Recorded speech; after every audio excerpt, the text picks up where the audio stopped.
would be more natural for me to introduce her as a film director.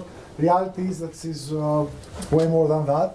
She's also a writer, in the true spirit of the Truffaut tradition. You're an auteur, one who directs but also writes your movies. Sort of. And what is really, among many other things that Olga is going to talk about, is that she's a colleague, she's a fellow PhD in psychology in another area.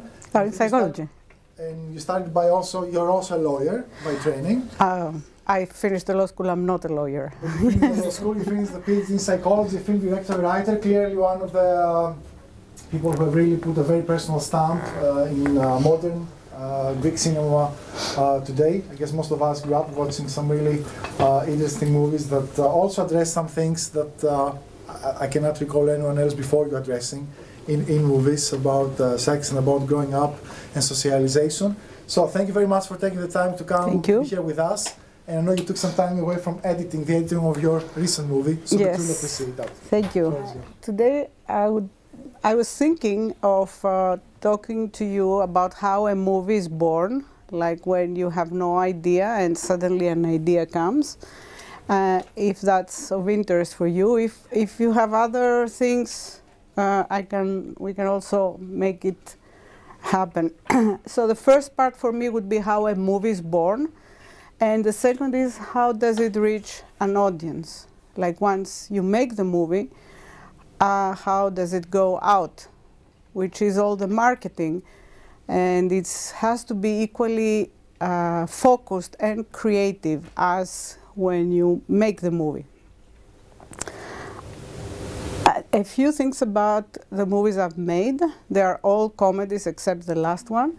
So the first one was The Cow's Orgasm, which is about two girls trying to lose their virginity, and they're inspired by a cow in heat.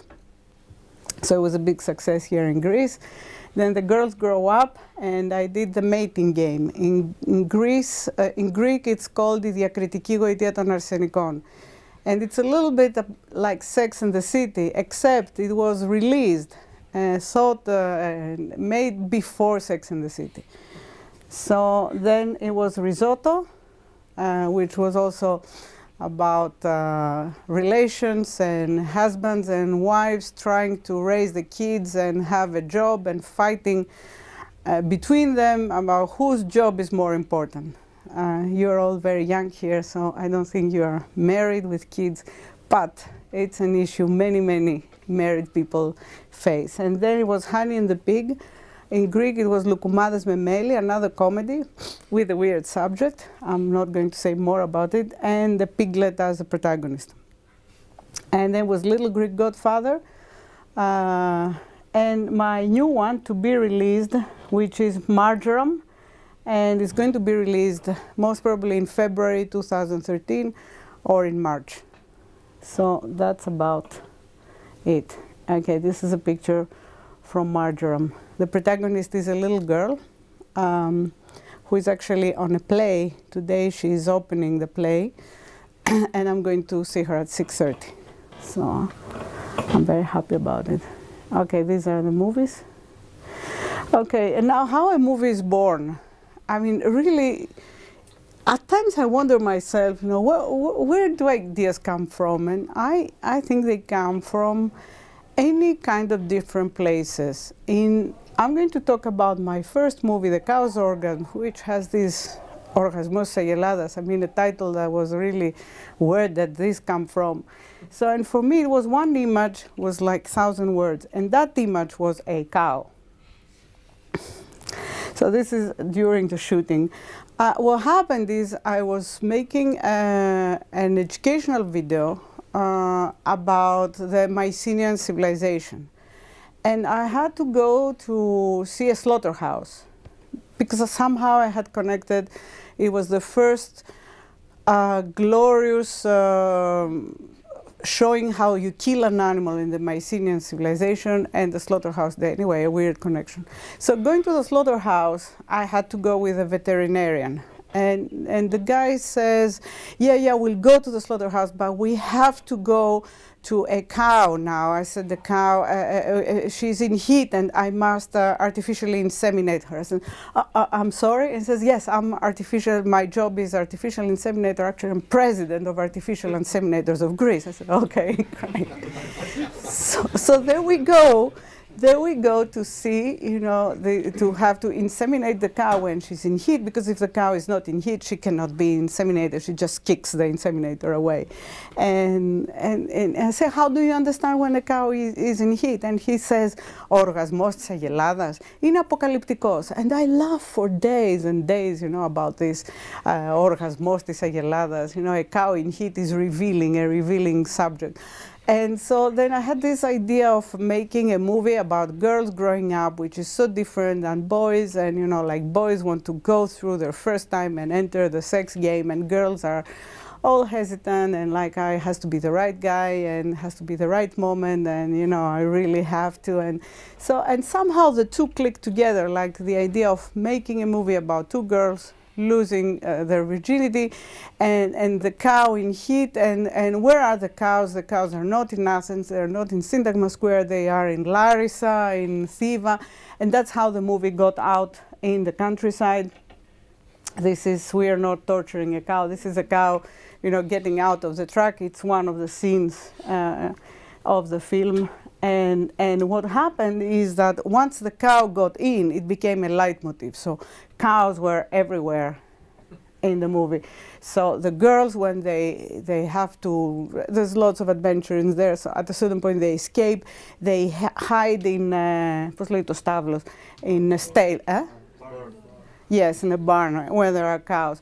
And there are cows everywhere, so she goes to her boyfriend, and the boyfriend is a butcher, and well, he's hot, you know, he's very handsome, and he gives her many presents, and there are cows everywhere. And again, he's the guy. This is the DOP, the director of photography. So there's a cow on his desk, and suddenly the cow becomes a theme. And the girls, every time they have to run and escape, they go through many cows. And somehow, this freedom, I mean, this animal has, if the cow is in heat, it's everything, you know, the bull is activated, the artificial inseminator can go by. If she's not in heat, nobody can approach her. And I thought that was liberating. I mean, it was so true. And so anyway, thank God the film was a success, which means the producers come and say, hey, why don't you think of another movie, which is always a good situation to be in. Now, so that movie, The Cow's Orgasm, was born by this story of the cow and the artificial inseminator. There are many, many, many other ways that a movie can be born. So in this case, Little Greek Godfather, a movie was born from a short story of Nick Papandreou, the brother of George Papandreou, who I hear now he is in Boston giving very expensive lectures about the Greek crisis. So anyway, that was a short story from the first book of Nick Papandreou, which is a lovely book. It's called Father Dancing. And it's about the Papandreou family, but with a very good sense of humor and very intuitive. So one of these short stories became the screenplay of the movie Little Greek Godfather. And what happened there is the movie always, an idea needs a place, a space to breathe. And that's where it gets embedded and it becomes many different things. Because an idea, like you think, you know, a boy and a girl fall in love, but where? I mean, are they in Singapore? Are they in Greece? Are they in the States? And that's so important, the context. So in that case, the story took place, I don't remember if it was written, yeah, I think it was in Crete, the original short story. Anyway, we placed it in Crete. It's 1963. It's a period piece, and many of the funny scenes in the film come from the Cretan way of being, the Cretan dialogue, and the Cretan obsession with food. So here, this guy is an American guy. I found him in ACS, and he barely speaks Greek as the protagonist of the short story, who was an 11-year-old boy brought up in the States, and he comes back to Greece, and his father, who is a politician, engages him in the campaign. He has to go to Crete and deliver a speech on his father's behalf and christen a baby. So he has to eat the orange peel. And he says, why do they eat orange peel? And he swallows it, and then he spits it out, which is a disaster. So there is food, and everybody's looking at him, you know, why nobody can eat unless the boy eats. And this is very Cretan. You know, I bet in the States nobody would look at you in the mouth and say, okay, are you eating our food? And so this is how it's in Crete, and this is what creates the context of comedy.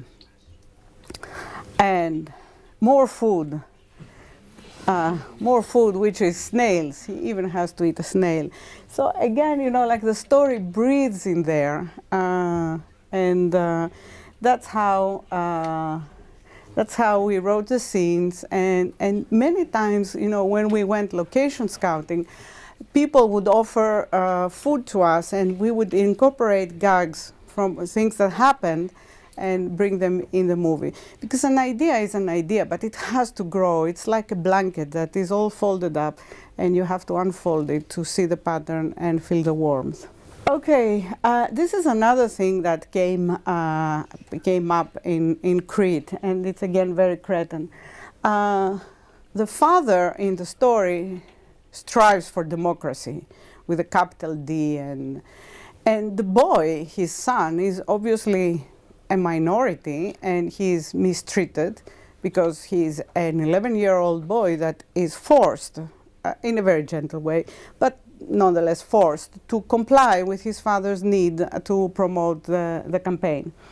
And so he goes to Crete, and he has an important friendship with Panos, a local boy.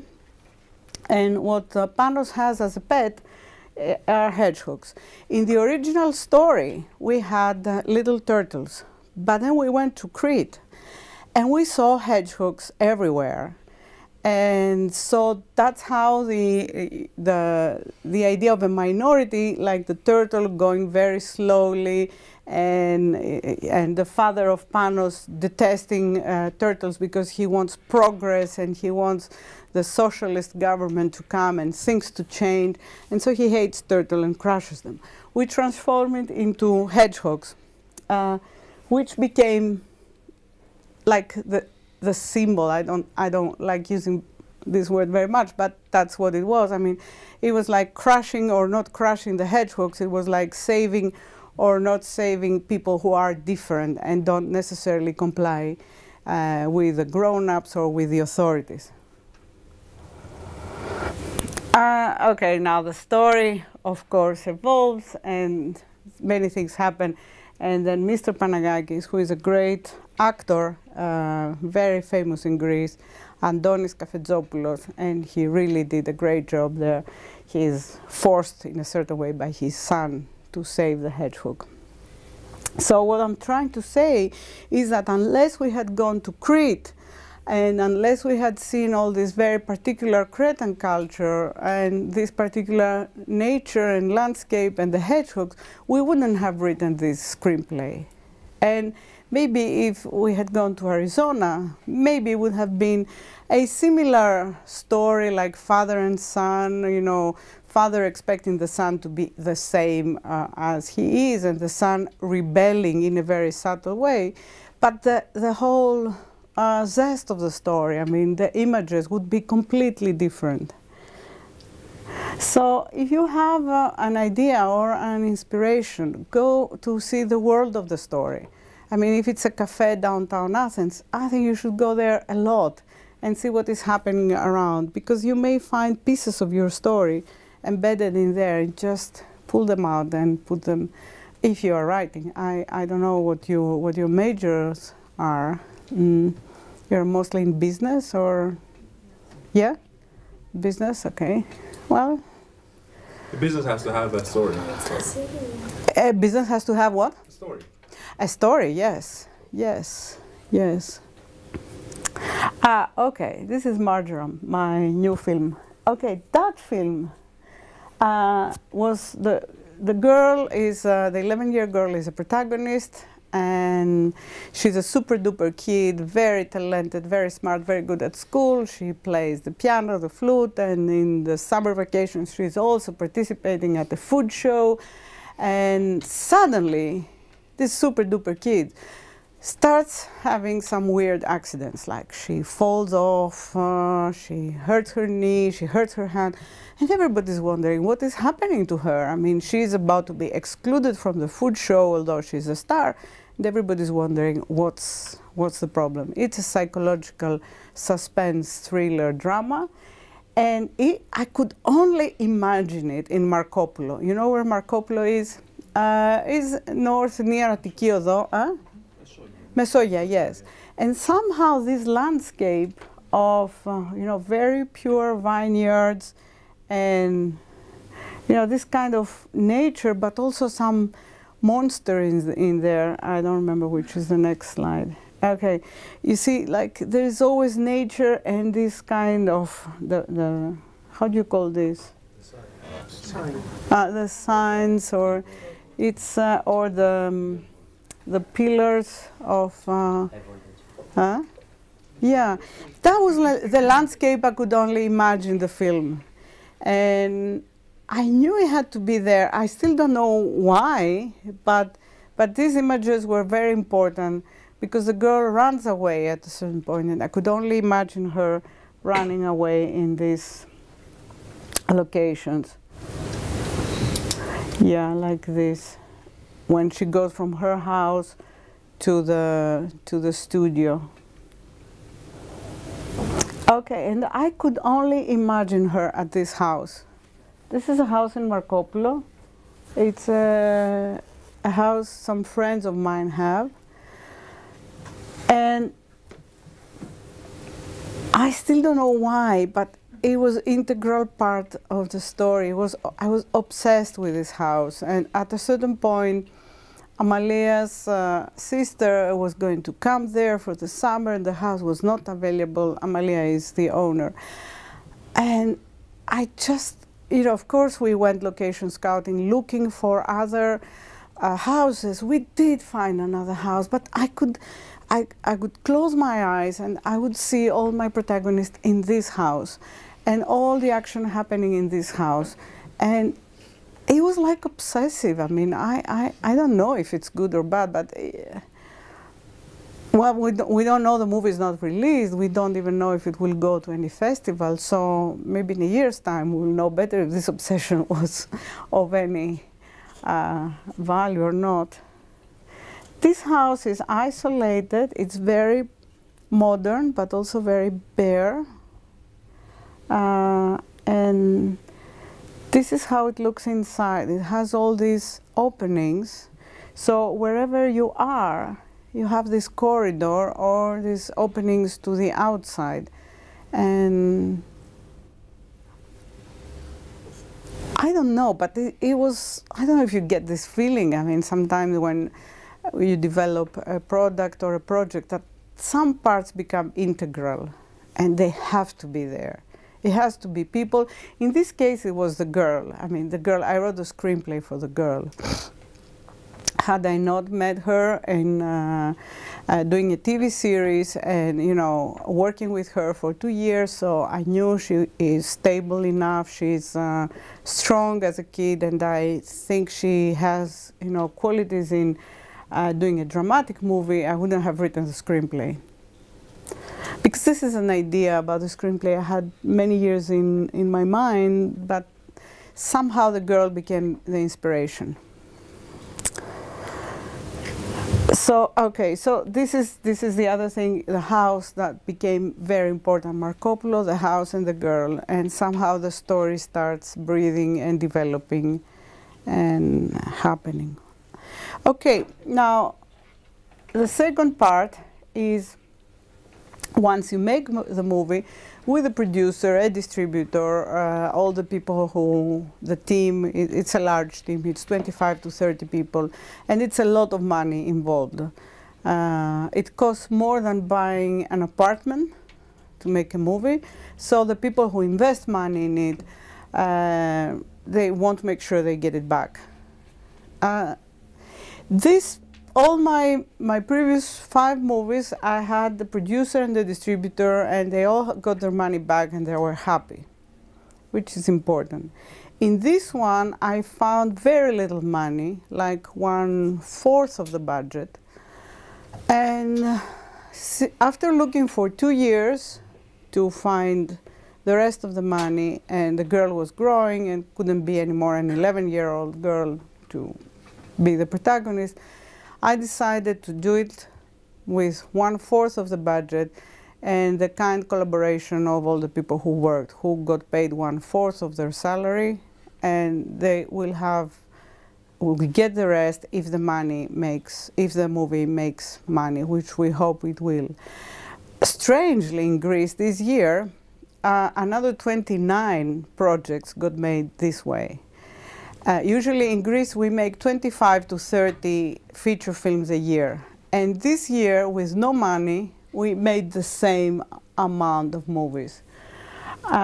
Because people in the movies are so passionate, so eager to do something with what we like so much doing, that they worked for, hoping that money will come. And also because the technology changed a lot. You can shoot in high definition and have wonderful results without having to spend a huge capital on the film. And this is a big difference in our lives. I think it's spectacular. I came with a bicycle. All the presentation is in here.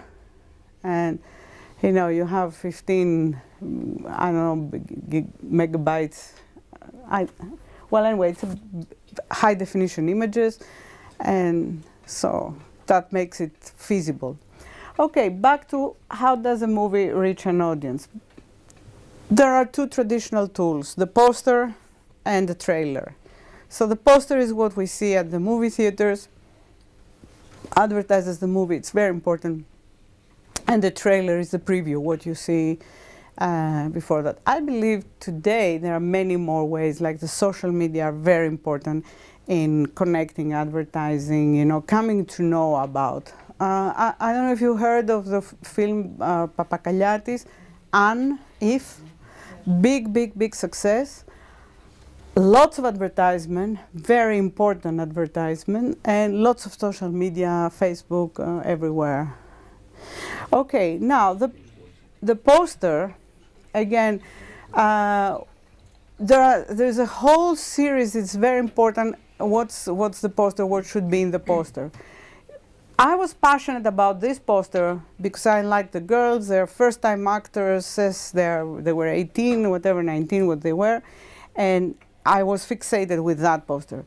This is the poster the distribution company wanted, and it's so much better.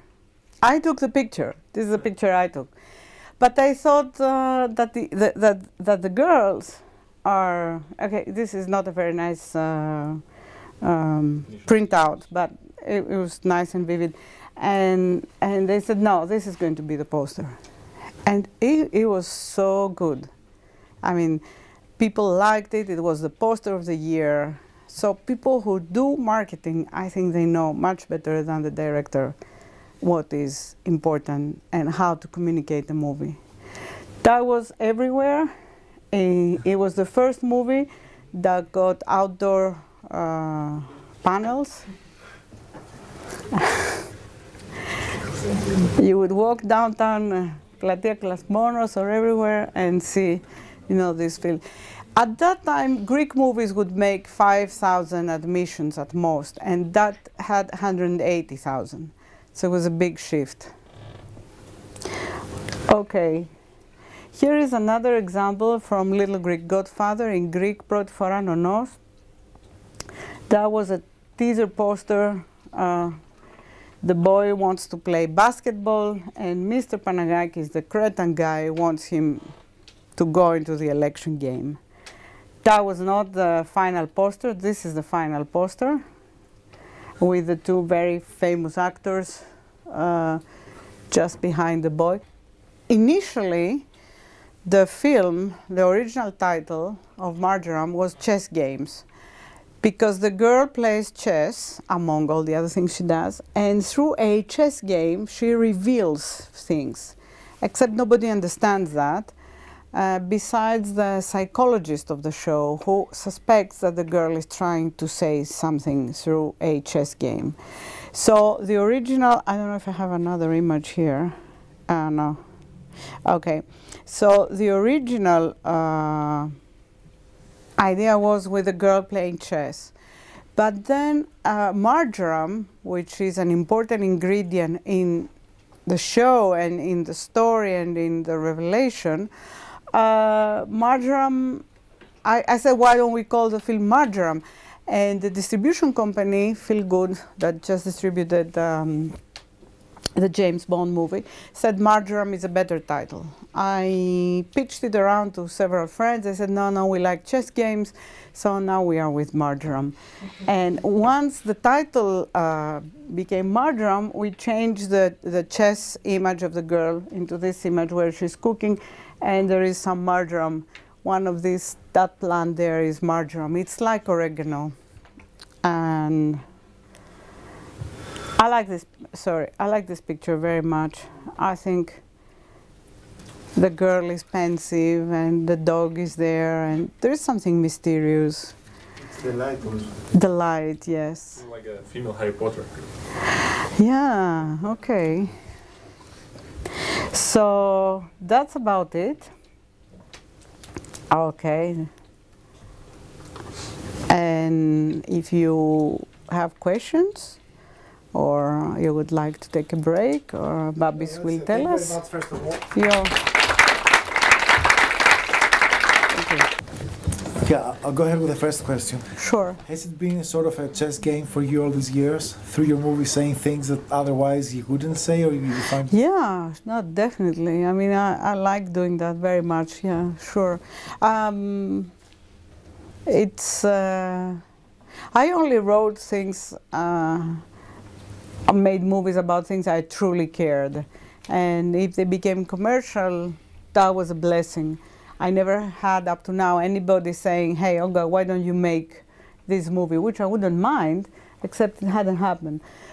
It did happen with a TV series. I shot 2 TV series, Litsa.com, and then Oniropagida, Dreamcatcher, which was fun to shoot. It was a great exercise. As this book, The Outlier says, you need 10,000 hours in anything before you become good. And 10,000 hours is a lot. I mean, 10,000 hours is like 9 years of working.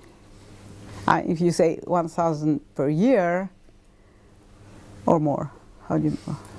7 to 10 years is also the empirical, I think it's right. So you have like ώρες πτήσης, πώς το λένε? Yeah, exactly.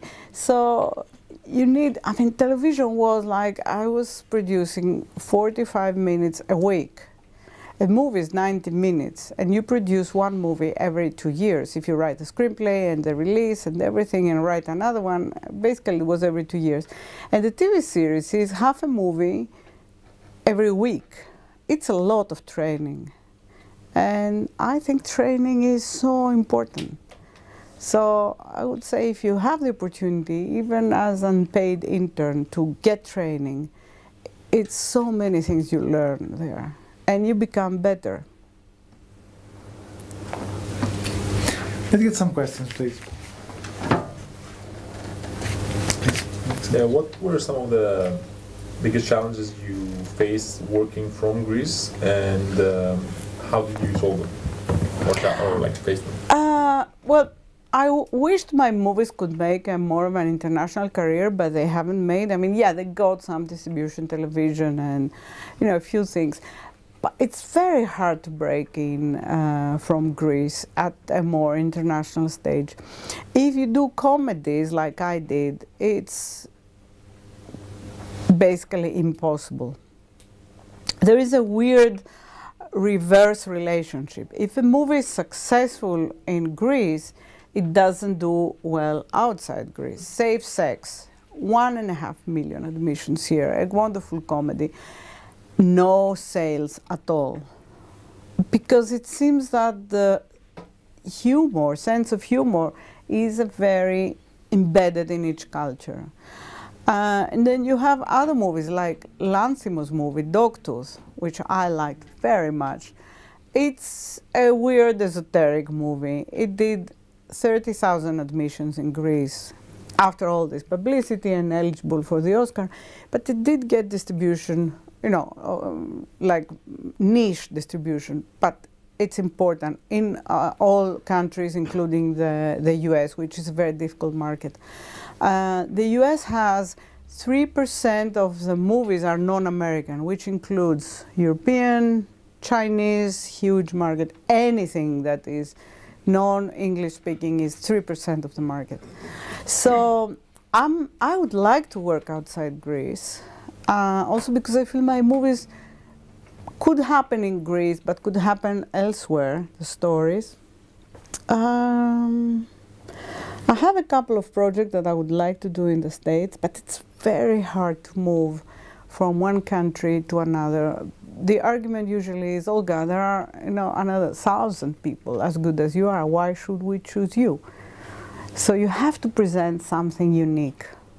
And the uniqueness has to do with doing something unique in your country. But I don't know. We'll see. With the crisis, maybe you have more motives to look.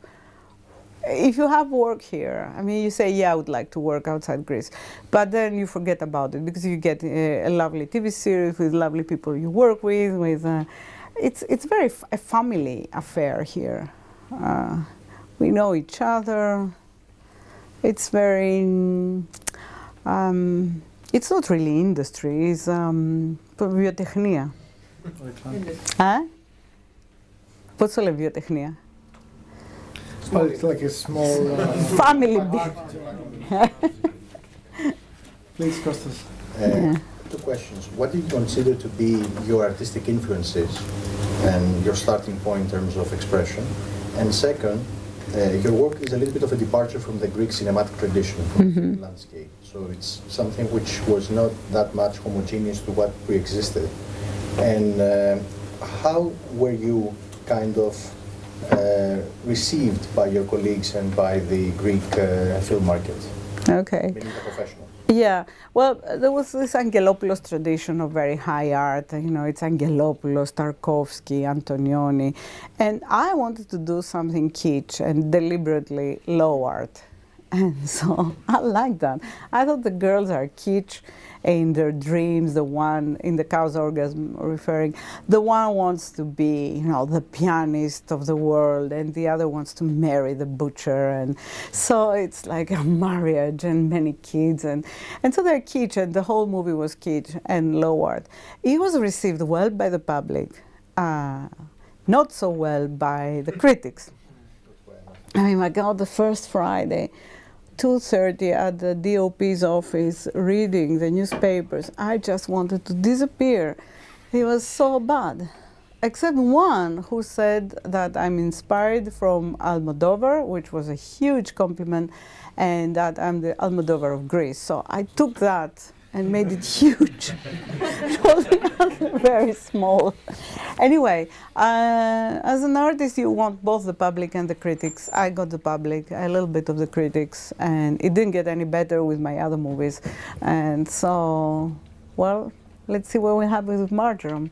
I hope I won't lose both, like the public and the critics, or win the critics and lose the public. The public is your bread and butter. That's why you make movies. You make movies to breathe in a movie theater. So I don't know if I answer your question. Can I just relate to that? I remember seeing you mentioned before that some landscape spaces or dialogues at some point become integral part of the movie. Yes.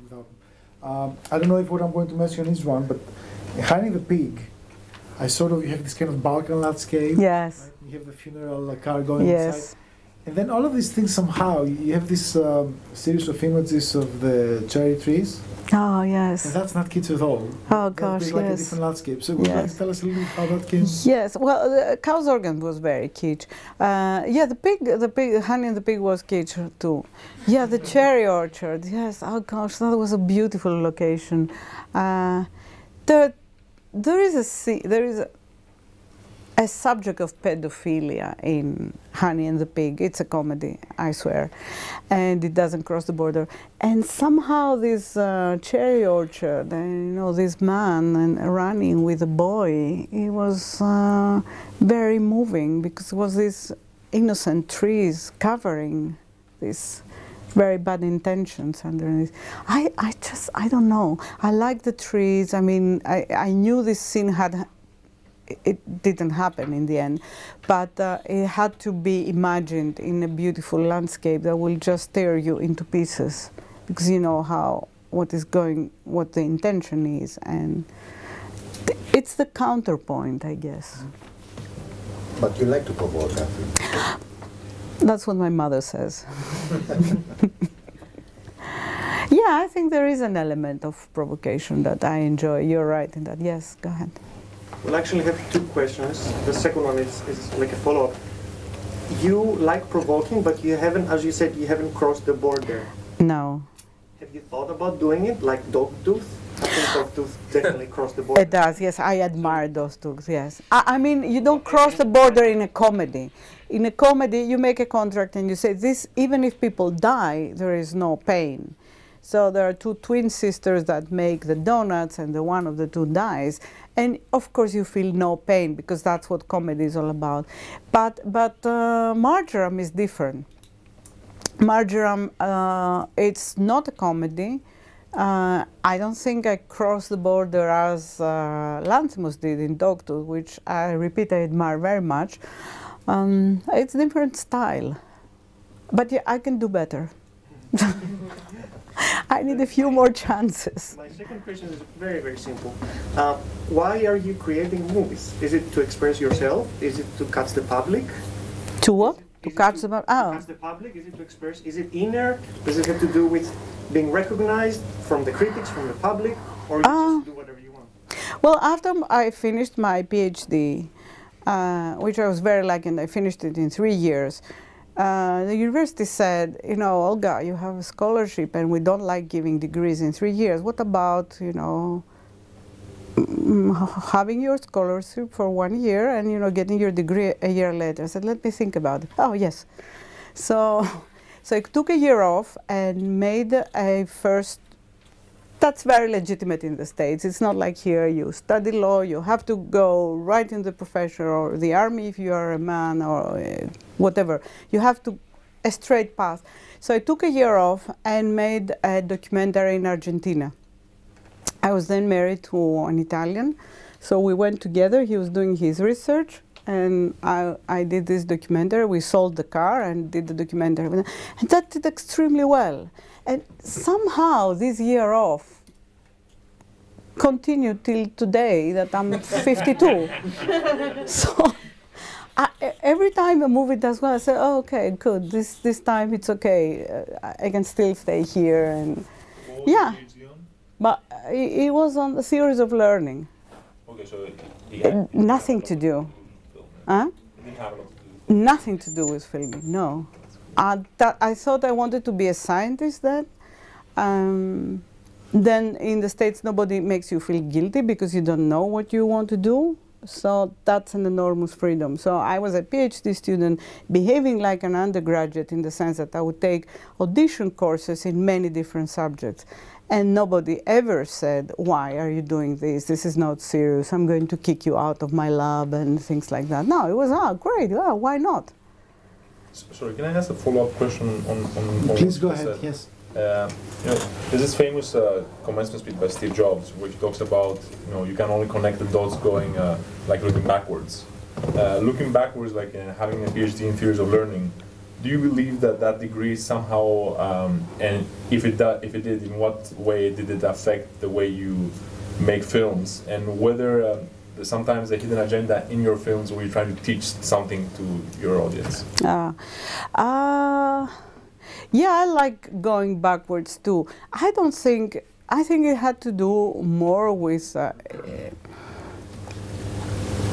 working very hard, because to get your degree you have to work very hard and be very diligent and very precise. So I've kept this, you get the training, how to read and how to write and how to write your paper, your presentation and all that. So that was useful.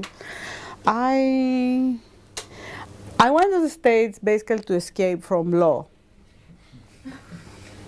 Because my father, who was a lawyer, he's deceased now, but he had convinced me that the only thing I can succeed in is the law profession. If I try anything else, like architecture that I was interested, medicine that I was interested, I will fail. And I believe that. I mean, parents have an enormous power.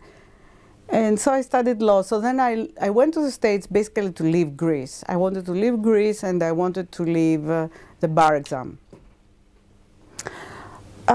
So it was more escaping until it wasn't building. It was more that until I bumped into making movies. But yeah, I could do other things as well. Please. The upcoming movie is not a comedy. No, it's a drama. Escaping comedy. I'm sorry? Are you escaping comedy? I felt this need to do something different, and the crisis allowed that, because if not, I would be directing another TV series, most probably, because you make good money with that. And then I would have a producer, saying, why don't you do this comedy, which is always more, has more chances to do more admissions with the public. So if you have nothing to lose, like no TV series, no other projects, you write what you feel like doing most, which was a drama for the little girl who is a perfect girl and suddenly things go bad. How the idea came in about this film? Oh, that's something I had years in my mind. I read lots of psychology books still today. So I had this idea for many years. I just didn't write it, about a kid that, parents want their kids to be perfect. I mean, I'm a mother too now, and I can see the trap very easily. And so if kids will do whatever their parents want, they will jump up or down, not to give them grief or pain. And so that was the idea. It came out a little bit as a comedy with Little Greek Godfather, that you have this little boy that is forced to go to Crete by himself, age 11, to deliver a speech on his father's behalf. And of course, this is not what a child is for. So it's an old idea that just found the time to be written, and the space, because nothing is happening now in Greece, at least in the movies and television. Yeah. Can I ask? Sure. You had no background before you started your first movie in movie making. That's correct. How difficult is it from the technical side? I mean, Okay, that's another thing I learned at Yale. I learned how to read, I was reading the manuals. I learned, it was Quark Express. Do you remember Quark Express? Yeah, It was, yeah. Okay, I learned how to, which is how to set up a book or, like publishing. And I learned it by reading the manual. I read the grammar of filmmaking, how do you make a movie. I read these books, I would read the manuals of how to make a movie. I've been watching movies since I was 15 or whenever I remember myself, but I never thought I could make one. So in Argentina, there was, I still remember the sound person who would say, Olga, how would you like this scene tomorrow? Shall we use a playback? And I would say, a playback. Okay, let me think, and I'll tell you tomorrow, and I'll go back and read what is a playback. A playback is when somebody is singing in the scene, you play back the song. So they sing over the song, so you can sync So you don't record the real sound at the moment you record the image as well. So it was very difficult, very anxiety provoking. I think in the cow's orgasm I didn't sleep for 40 days and I lost 20 pounds, which wasn't so bad. Somehow it worked. And now, how difficult is now Now that's the easy part for me. The hard part is to break the boundaries, to go do something different, to you know, dog tooth is really a great example of how to cross borders. That's not the difficult part. Strangely, maybe one becomes a better craftsman or craftswoman, but doesn't necessarily make better movies, which is always a very sore thing to know. Now you're shooting, you've just finished doing something, a different genre, right? A different genre, yes. You have been commercially successful, very successful. You have had your audience. Yes. So now, do you think your audience will be the same? Will you have your different audience? Have you thought about it, or you just expect to see it? I never think of an audience when I write a story. I think more of the story I would like to see that I haven't seen. And I think I have an average person taste up to now. And that was good, it helped. Like what mattered for me, mattered for many other people as well, or 200,000, 300,000, which is a good enough number to finance the movie, you know, to bring profit to the producers. Now it's unknown land. I mean, it's a movie that I produced with my friends and a very small capital from Nova TV and another independent producer. Wow, we'll see. Yeah. Olga, it seems that young age is always present in your movies. In my last three.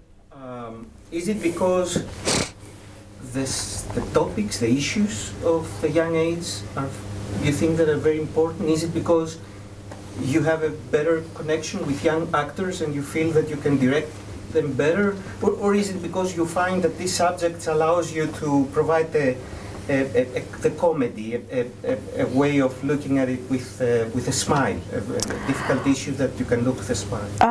I don't know, but the last three are kids protagonists. I mean, in Honey and the Pig is a 10. Huh? I mean, even the Orgasm. Oh, the cows are no. These are adults. I mean, they're young.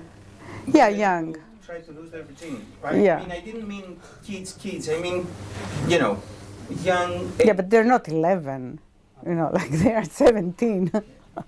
The other three are 11. I don't know what to say about that. I don't know.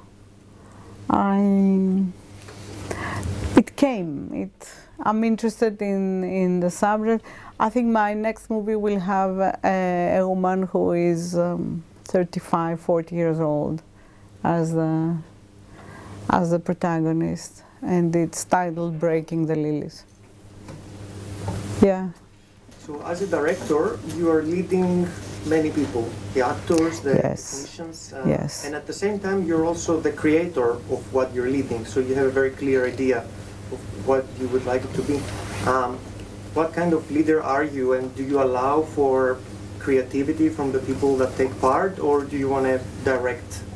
Oh no, of course it's a teamwork. I mean, no doubt. A director without a good team is nobody.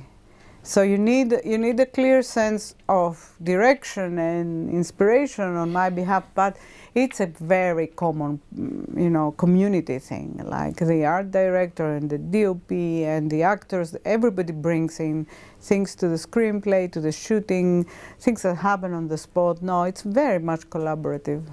That's how I see it. But unless you have a clear vision of what you would like in the movie to happen, then people cannot, your collaborators cannot flourish because they don't know the direction. So you give it a general direction. you can't, they have to know, is it a comedy, is it a drama, is it warm colors, is it you know, distant colors like blue and green. I mean, you need a direction, and there people flourish and bring the best of themselves. Let me reverse the question. What happens to you when that doesn't happen? When you provide the vision and the energy, the direction, but for some reason, the actors, the composer, the cinematographer somehow do not embody your vision exactly as you have it. How do you walk through that? Okay, I'll tell you what happened in The Cow's Organ. The Cow's Organ had to be a kitsch movie. I mean, you can't have a movie that's titled The Cow's Organ and not be a comedy or being kitsch. So the art director wanted it to be like pastel colors and and I would say make the interior of the house pink. I mean, pink triadafili. And she'd say, Olga, these things do not exist. I said, go to the Greek countryside and you will see that's there, Veraman, you know, like bright green. I said, I have these memories. It says, you grew up in the city. Yes, I grew up in the city, but, you know, my grandparents were in Kalamata. I would go to her house and the bathroom was pink. I mean, pink. And the kitchen was green. And so I wanted, she wouldn't do that. Or she would take the posters away or make a cow poster that was very pretty or something. And the co-writer, Apostolos, who is a guy from Larissa, and I would give him, that was drachmas, so I would give him 5,000 drachmas, 10,000 drachmas. He would go in secret and buy things and bring them on the set when the art director was going away from the set. And that's how we went about. And so that was a very difficult thing. I mean, very difficult if the people you work with do not share this vision. Actually, they battle. After 5 movies, 6, I don't think they would do that to me anymore. But in the first movie, they did it. Like they would be sincere or say, Olga, I don't see it. Or if they would work, they would be. But a first-time director, you know, who knows what is she doing, you know? Looking back at your films, how many people would you consider your close colleagues that you work with them time and again? Apostolos Alexopoulos, we wrote 4 screenplays together. That's my most, we shared most. The rest I'm changing. It's also very important to match, like everyone has his own career, his own dreams, and sometimes you meet, sometimes you walk apart. And for example, Manos, my first AD, he said, Olga, I'm going to work with Papakaliatis this time because he's going to share the credit for directing with me and he wants me very much. I want to try my luck there.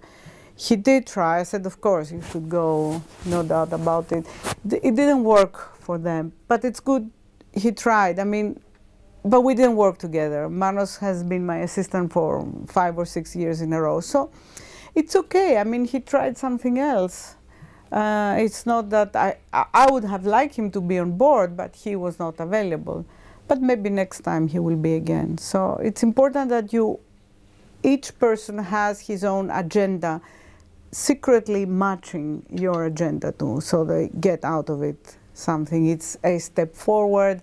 It's pleasing, you know, either the money is very good or the project is very good, something.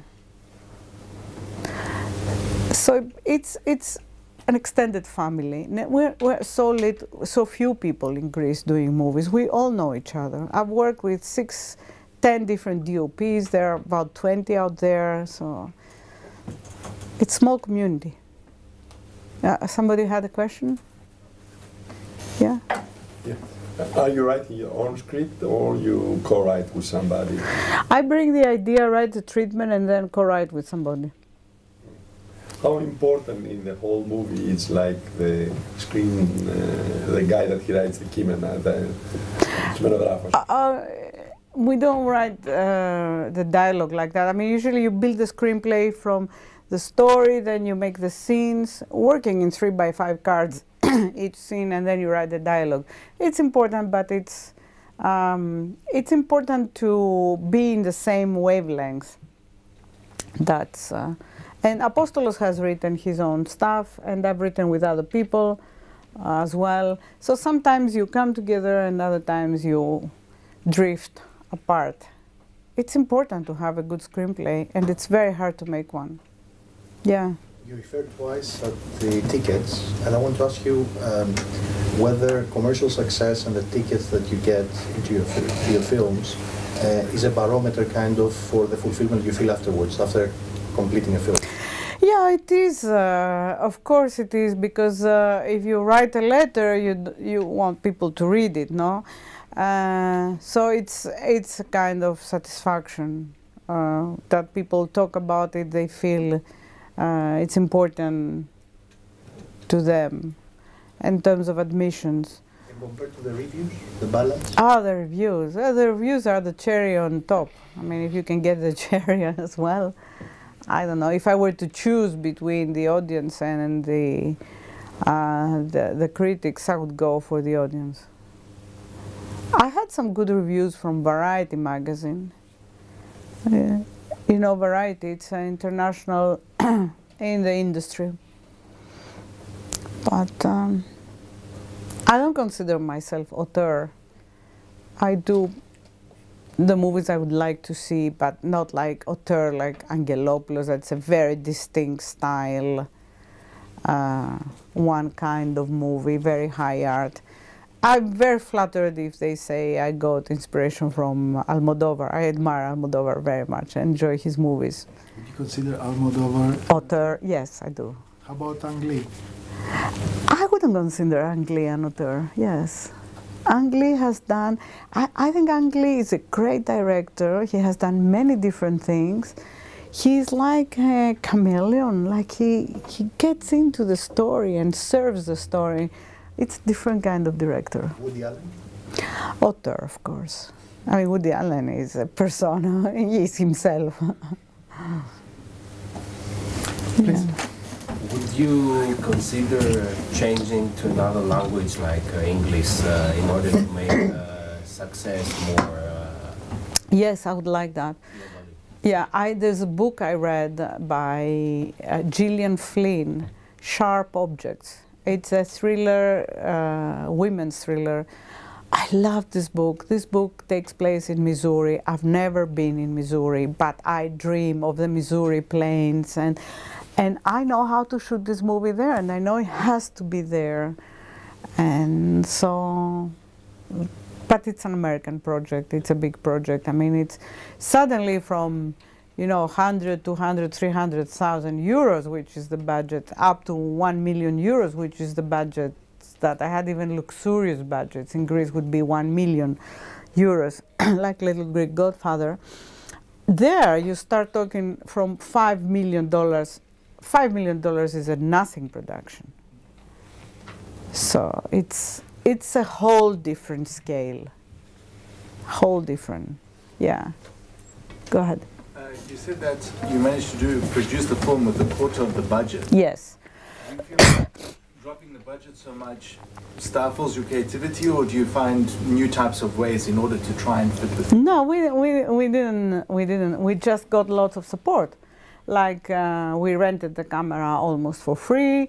The studio Ata gave us the lights and the tracks for free. And the studio we work in, we didn't pay rent. The house was my friend's house. All the technicians were excellent technicians. They got paid 1/4, so you don't see that. You see a perfect movie, except we got lots of support in terms of goodies, and that's how we made the movie.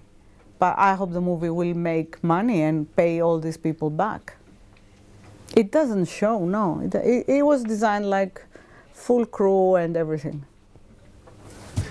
Okay, I have a last question. Yes. I mean, you do something that the vast majority of people can't do. You express yourself and your ideas. They can.